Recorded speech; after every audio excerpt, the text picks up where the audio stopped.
الف لام میم را۔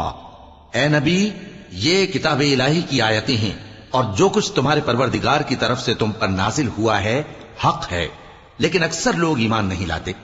اللہ وہی تو ہے جس نے ستونوں کے بغیر آسمان جیسا کہ تم دیکھتے ہو اتنے اونچے بنائے، پھر عرش پر جلوہ افروز ہوا اور سورج اور چاند کو کام میں لگا دیا۔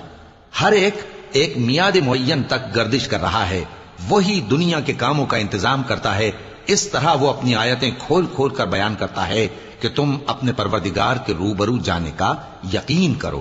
اور وہی ہے جس نے زمین کو پھیلایا اور اس میں پہاڑ اور دریا پیدا کیے اور ہر طرح کے میووں کی دو دو قسمیں بنائیں۔ وہی رات کو دن کا لباس پہناتا ہے۔ غور کرنے والوں کے لیے اس میں بہت سی نشانیاں ہیں۔ اور زمین میں کئی طرح کے قطعات ہیں ایک دوسرے سے ملے ہوئے، اور انگور کے باغ اور کھیتی اور کھجور کے درخت، بعض کی بہت سی شاخیں ہیں اور بعض کی اتنی نہیں ہوتی، باوجود کہ پانی سب کو ایک ہی ملتا ہے۔ اور ہم بعض میووں کو بعض پر لذت میں فضیلت دیتی ہیں، اور اس میں سمجھنے والوں کے لیے بہت سی نشانیاں ہیں۔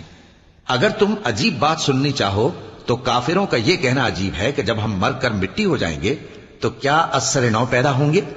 یہی لوگ ہیں جو اپنے پروردگار سے منکر ہوئے ہیں، اور یہی ہیں جن کی گردنوں میں طوق ہوں گے، اور یہی اہل دوزخ ہیں کہ ہمیشہ اس میں جلتے رہیں گے۔